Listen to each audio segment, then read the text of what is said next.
زي ما شفنا مع بعض احنا كده خلصنا التاسك الخاصة بأبديت الميموري بانك فايلز والكريشن بتاع الرول.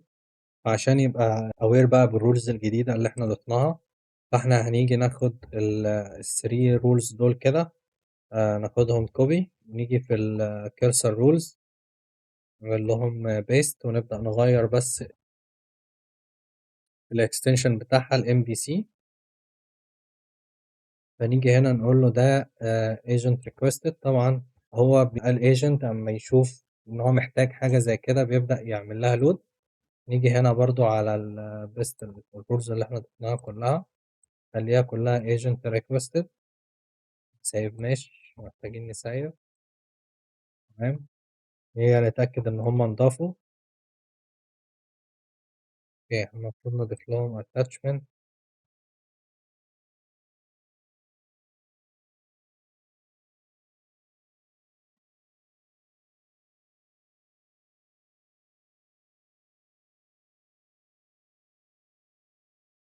كده معمل لهم لودينج. هنعمل بس ريلود كمان مرة للتأكيد. اوكي تمام، نبدأ بقى هنا تاسك جديدة. طبعا هو aware بقى بكل الحاجات اللي موجودة دي، فاحنا هنقول له ايه refactor our MCP server to follow our new. احنا بقول له خلينا بقى نبدأ تاسك اللي احنا نرفاكتور ونابجريد او نابديت الام سي بي سيرفر بتاعنا للليتست تتش ستاك اللي احنا اتكلمنا عليه. وهيبدأ بص على واحنا هنا في المين مش في الماستر. the base branch is main not. طبعا زي ما اتفقنا اول ما يبدأ تاسك جديدة لازم يتأكد ان هو على المين برانش وبعد كده يعمل برانش جديد following the trunk based development guideline.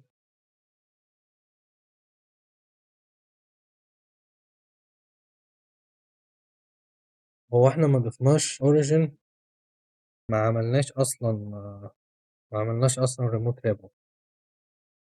فاحنا ممكن نعمل ريموت ريبو كده لل MCP سيرفر ده، كده كده اوبن سورس.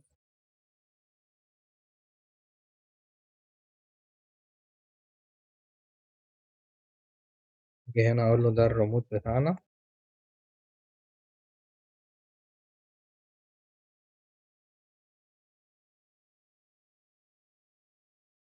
كده هو ضاف المين، يبدأ بعد كده يعمل البرانش الجديد. عمل سويتش للبرانش فهيبدأ يعمل التاسك.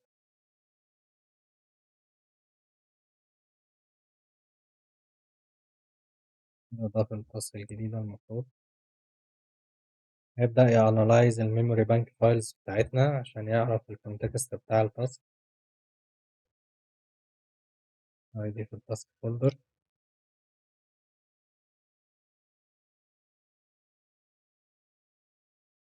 وكده كاريت التاسك ديسكريبشن هنبص عليها أول ما يعمل لها جنريت.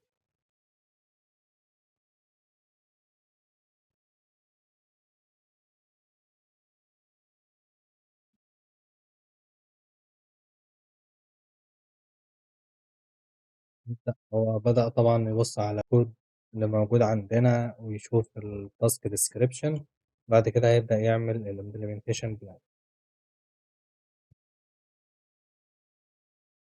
طبعا السب تاسكس يبدأ يأساين كل سب تاسك للسينيور ديفلوبر.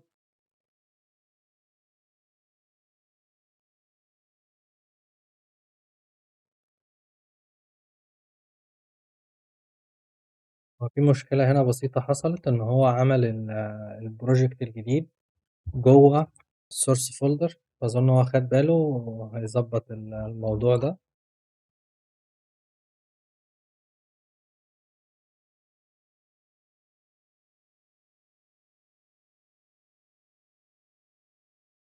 أنا بقول له هنا اللي إحنا محتاجين نغير. هو عمل البيز باس إن هو يبقى السورس، خلى النست أبلكيشن تحت السورس فولدر وده غلط. هو المفروض كان يستخدم الروت فولدر.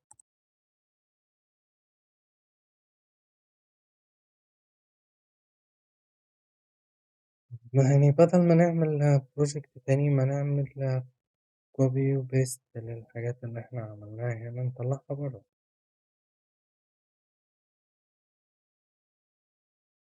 إحنا ممكن نكوبي الفايلز اللي جوه السورس دلوقتي برا كلها، بحيث يبقى عندي البروجكت بدل ما أعمل واحد جديد. فطبعا كانت دي مشكلة ممكن يعني بسيطة شوية، كان المفروض اللي أنا أقول له إن إحنا المفروض نستخدم ال current repository as ال base project.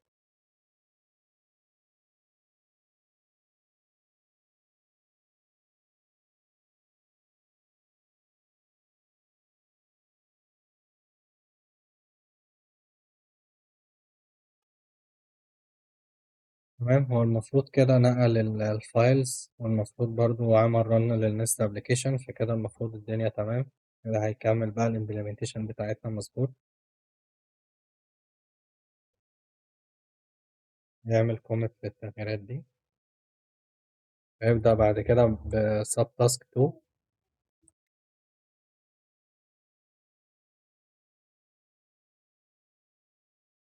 وعايزني أنا أكريت env فايل اللي إحنا نضيفها في ال get ignore. فأنا هاخدها copy.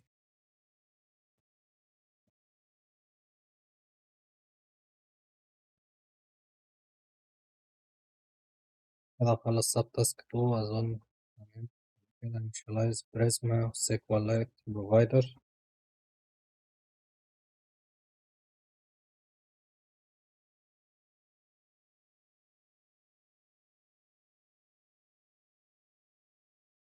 كده عملنا initialize لبريزما. نبدأ المفروض هنضيف أول table. ضفنا التاسك تيبل كده تمام. هو المفروض يضيف بقى التاسك باقي التيبلز يعني، لأن هي موجودة اوريدي عندنا في الداتابيس سكيما. certain need verification. هو المفروض إن أنا أضيف الداتابيس URL في الدوت إن فولدر.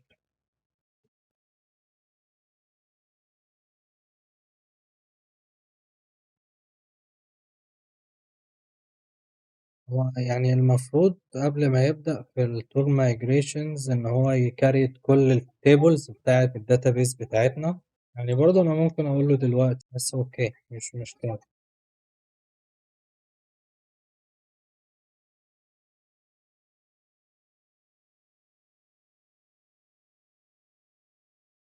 تمام، خلونا نكمل في شات جديد ونقول له بالمرة، بما إننا يعني عملنا أو عندنا الداتابيز سكيما اوريدي موجودة، فاللي هو نضيفها على طول لبريزما قبل ما نكمل، أو نضيفها يعني كسب تاسك ونعملها قبل ما نكمل الكود امبلمنتيشن. عايز أتأكد من الجزء الأول في السب تاسكس. اه، خلينا قبل ما نبدأ في الجزء ده،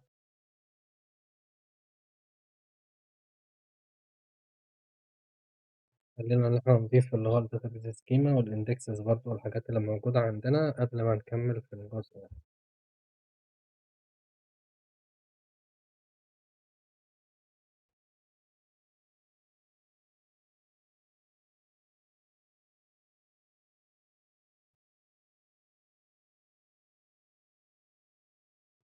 نشوف إيه الإيرورز اللي عندنا في البريزما سكيما. أظن في مشكلة مع السيكوال لايت أدابتر والفول تكست سيرش.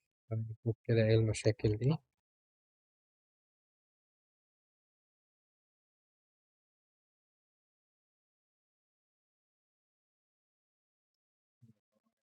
كلامه إن المشاكل اللي موجودة أو الإيرورز اللي موجودة دي ليها علاقة بال ORM to SQL، إنما ملهاش علاقة بالبروفايدر. مش عارف، لأن هي حاجات مهمة بالذات الفول تكست، لأن هي دي الحاجات اللي هتخلينا نقلل الكونتكست ويندو اللي احنا يعني دي تعتبر السبب الأساسي في المايجريشن اللي احنا بنعمله دلوقتي.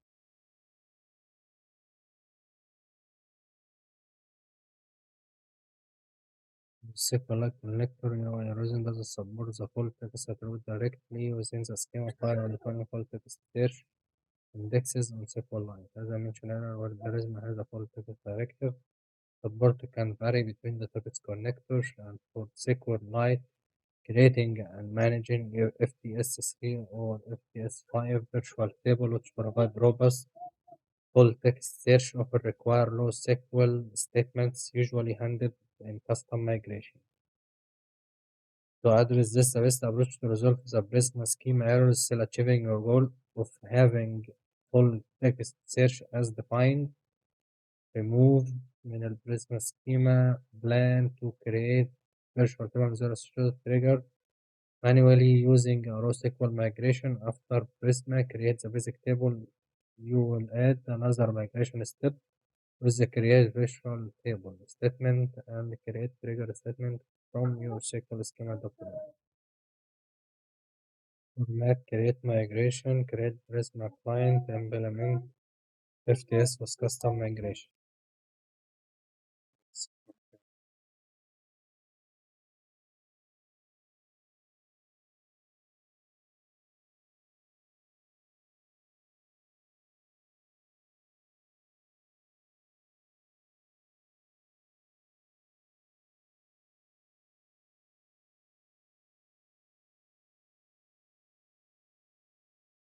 هو كان في مشكلة كده زي ما انتم شايفين معايا إن هو ما كانش aware بالrules. أنا مش عارف إيه اللي حصل خلّى حاجة زي كده تحصل. بس كان هيحاول يبدأ إن هو task جديدة from scratch. فأنا قُلت له اللي إحنا already have task description وimplementation plan والمفروض اللي إحنا نكمّل عليها يعني. فبعد كده اقتنع اللي إحنا عندنا الكلام ده وشاف الtask يعني أو الsub task اللي إحنا المفروض نكمّلها، وعمل delegation للsenior developer عشان يبدأ يكمّل الشغل بتاعنا.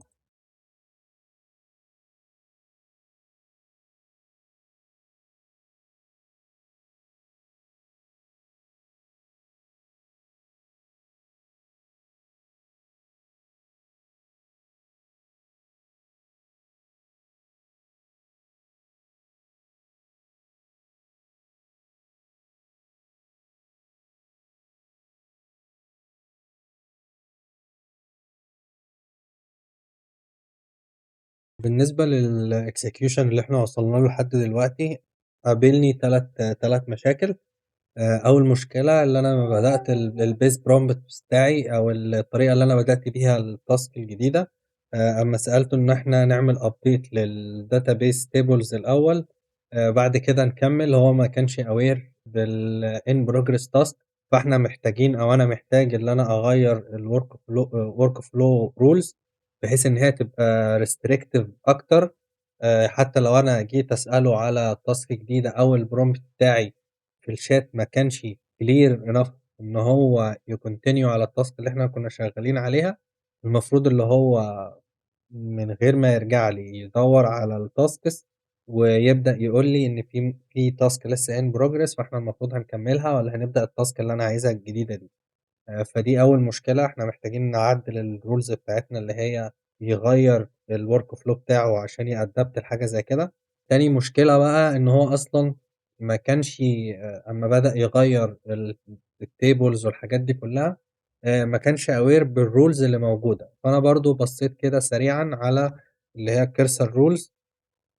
في نقطة إحنا ممكن ما شُفناهاش مع بعض أو يعني ما اتكلّمناش فيها كتير، اللي هو الrules structure، بالأخص اللي هي الrule type.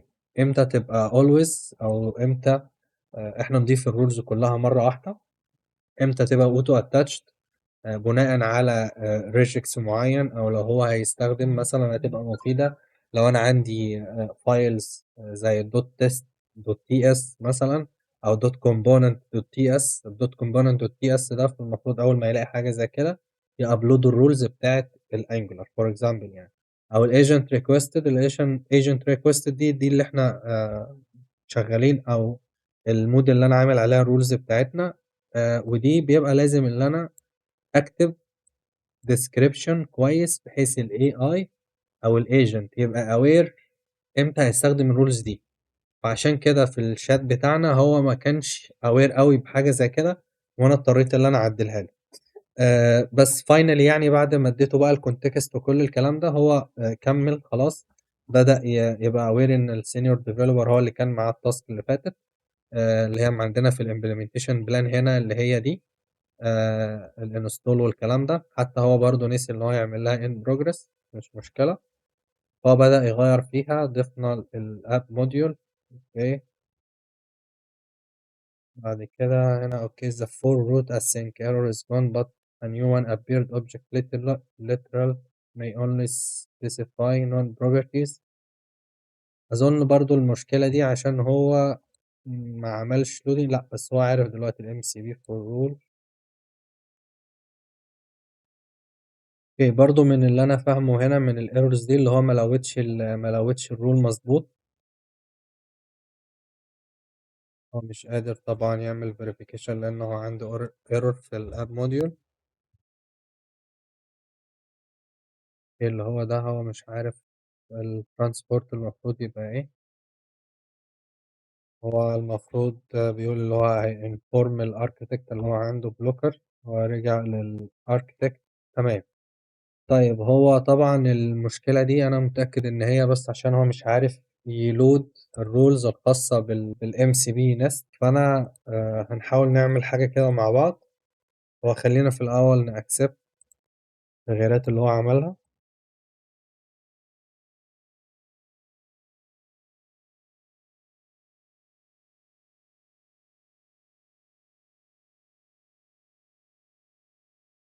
تمام، احنا او انا هنا بقول له بناء على الكونفرزيشن بقى اللي احنا عملناها دي او الاكسكيوشن اللي حصل ده، انا هحتاج كام تغيير كده. اول حاجه طبعا الرولز عندنا اللي هي الاوفر فلو او الورك فلو.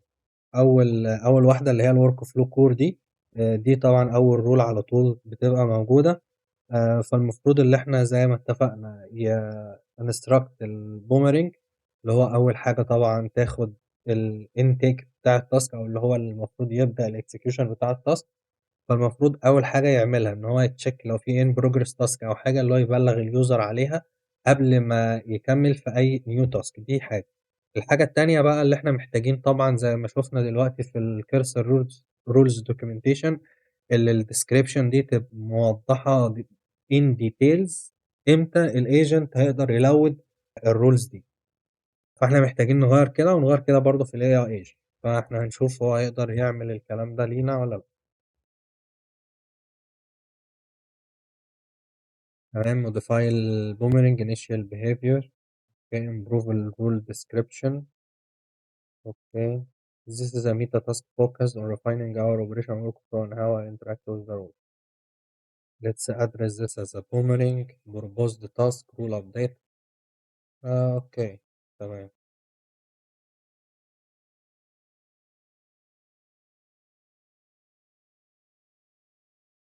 تمام. هو هنا زي ما اتفقنا ضاف لي التغييرات في البوميرنج، وضاف لي برضه التغييرات في النست انتجريشن والبيست براكتسز. فزي ما احنا شايفين كده بقت الديسكريبشن المفروض يعني اظن كفايه لل LLM بحيث ان هو يقدر او يعرف امتى يستخدم الرولز دي. يعني انا حابب بقى برضو اضيف للريسيرشر والاركتكت والسينيور والكود ريفيور.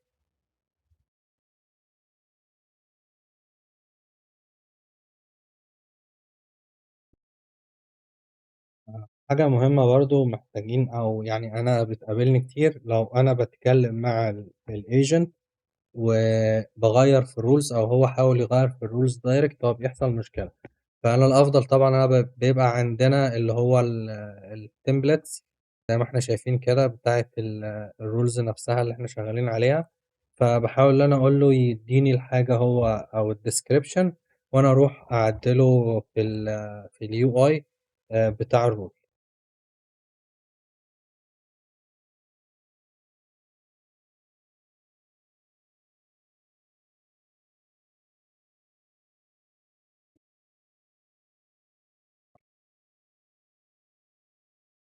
ده السينيور ريفيور.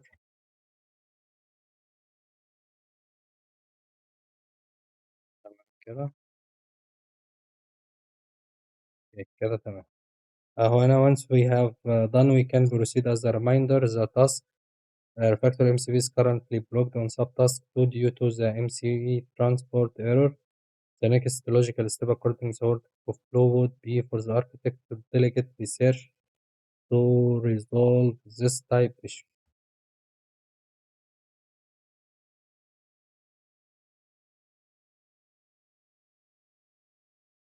طيب أنا هنا برضه عشان نبقى متأكدين إن إحنا محتاجين فعلًا الresearch، باقول له إن هو يبُص على الresearch report اللي إحنا عاملينه في الأول، وعلى الtask description والimplementation plan، بحيث لو في أي حاجة برضه مش واضحة أو هو ما بصّش عليها وإحنا بنstart الtask دي.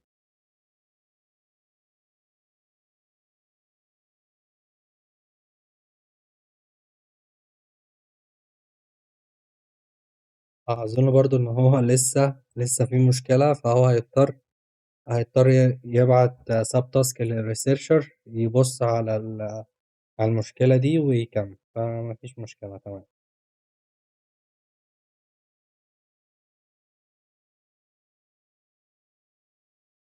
بس update الimplementation plan، وبعد كده هيبعت الtask للresearcher. هو دلوقتي بقينا الresearcher هو اللي بيtake control، هو بيresearch الإنترنت دلوقتي على المشكلة دي.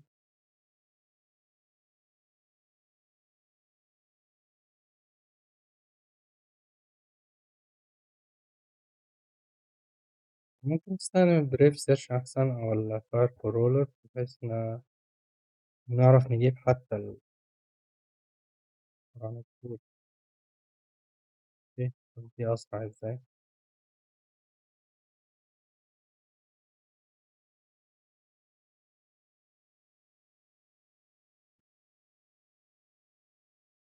تمام، هو كده هيكمّل هيلغي الblock كده اتحل. نبدأ نكمّل في sub task 6.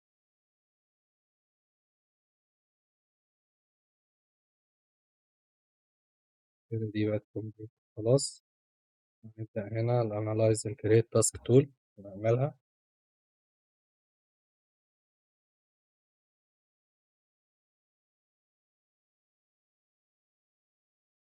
دلوقتي بيكريت التاسك work flow module والتاسك work flow service، ويبدأ يكلم بقى الداتابيس. المفروض يعمل سيرفيس كمان للداتابيس، مش عارف. لا هو هنا يكلم بالاسم على طول.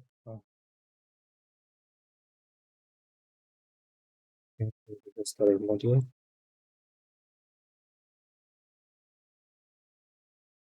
تاسك كبيرة، نعمل ريفاكتور للتول كلها، بس يعني مش كبيرة أوي يعني.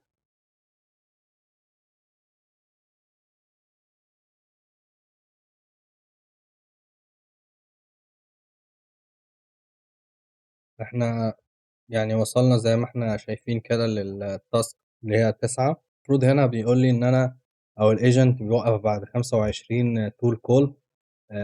فأنا برضه يعني عشان أدّيكم overview كده على الشغل ده، الwork flow اللي معمول دلوقتي هو heavily inspired by Rocode.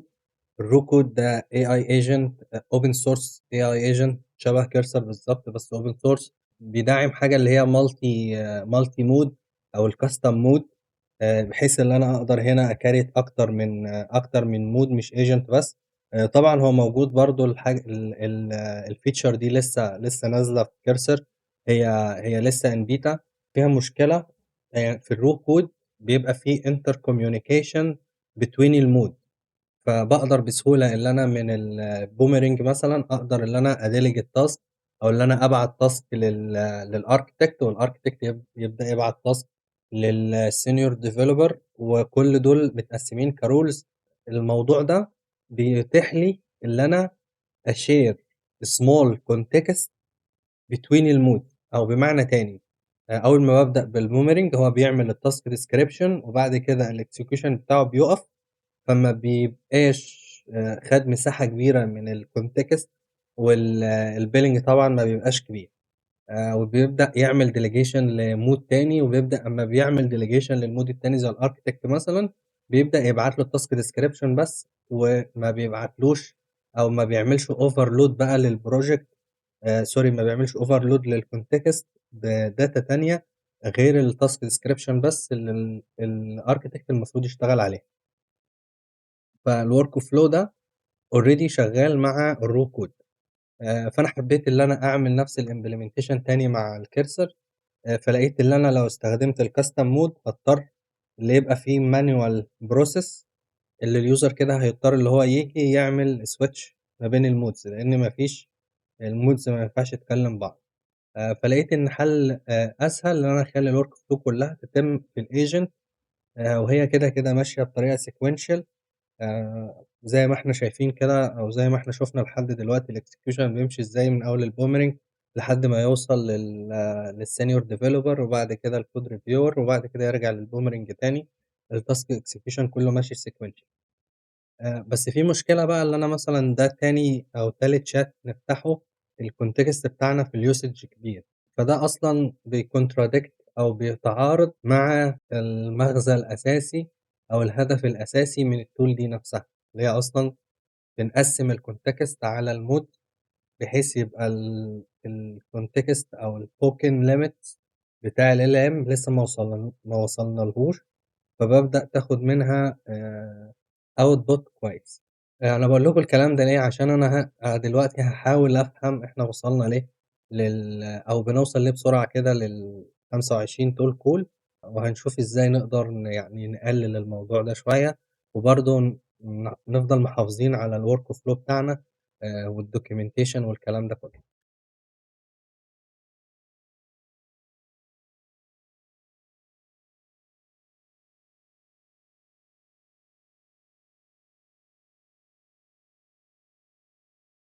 زي ما اتفقنا كده أنا باحاول أشرح له بس إن المغزى الأساسي من الtool بتاعتنا اللي إحنا نقلل الproject context، وده طبعًا heavily inspired by الraw code اللي إحنا الكلام اللي إحنا شرحناه مع بعض. فيعني باحاول أشوف كده هو هيقدر يساعدني إزاي بحيث إن إحنا برضه نretain الcurrent work flow والexecution اللي بيتم. Okay, you have raised an excellent and very important point. I agree that while the structured workflow and explicit role delegation are crucial for clarity and maintaining context, especially with our workflow core and role-specific rule. The verbosity, particularly around stating intent for every workflow manager MCP call, can significantly increase token usage and make the conversation feel a bit heavy. Let's explore some areas where we could potentially streamline our interaction without compromising the integrity of the workflow or losing essential information. Conciseness in stating intent for workflow manager. The challenge, the workflow core rule is quite specific. Rule should state its intent to request the workflow manager MCP server to execute the tool name with parameters. This is primary contributor to purpose. Current example, okay, as the architect to delegate the subtask to senior, I will now state my intent to request, okay, propose the streamline architect delegate to senior developer add note via workflow manager dot add task to node. فاحنا اما بنعمل السنتكس دي، أمّا بنستخدم الsyntax دي كنت أنا عامل كده في الأول، بس كان بيرجّع error لإن هو بيحسبها tool call. طبعًا كل agent مش عارف الموضوع ده هيدخّلنا في يعني في حوار تاني، بس خلّينا نقول إيه، إن كل agent الطريقة اللي هو معمول له بيها الطريقة اللي هو programmed بيها يعني، بيبقى فيها tools اللي هو بيبدأ يستخدمها أو الavailable tools ليه هو. فبيبقى في مثلًا حاجات كده، بيبقى في حاجات كده اللي هي preserved. أمّا ييجي هو الsyntax ده لو هو حاول يستخدمه هيفكّر إن هو internal tool call مش MCP server. فممكن تبقى دي المشكلة. ده ممكن حَل كويس اللي هو يعني slightly more detailed but still concise، اللي هو requesting الworkflow manager MCP to execute الadd task route.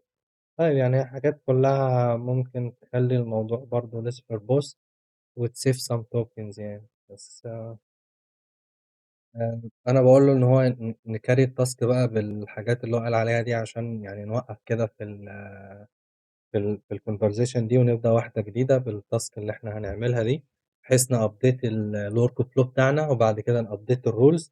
برضه عشان أنا بابقى حابب اللي هو الCLI tool أصلًا أنا بابقى حاطط لها الtemplates دي بحيث إن هي بتاخدها تعمل لها copy في المكان بتاع الcursor وتساعدنا في الsetup ده. لأ، إحنا مش هنشتغل عليها دلوقتي. المفروض يعمل update برضه للcurrent task خلّيها blocked لحد أمّا نعمل الtask دي الأول. ماشي، هو عايز يكمّل الtask طبعًا اللي إحنا شغالين عليها already عشان برضه أنتم ما تتوهوش منّي، إحنا شغالين على الtask 2 دي اللي إحنا هنا في الimplementation plan برضه إحنا وصلنا لحد باين task 8 أو 9 أو sub task 8 أو 9 completed إحنا هنا المفروض هنبدأ في 10 فهو بيقول لي المفروض نكمّل على الtask دي اللي هي task 002 بس أنا هاقول له إحنا خلّينا نوقّف الtask دي ونبدأ الtask التانية.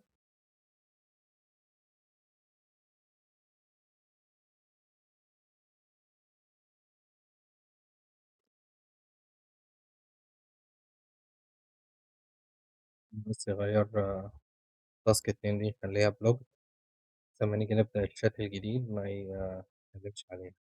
كده أنت شكرًا.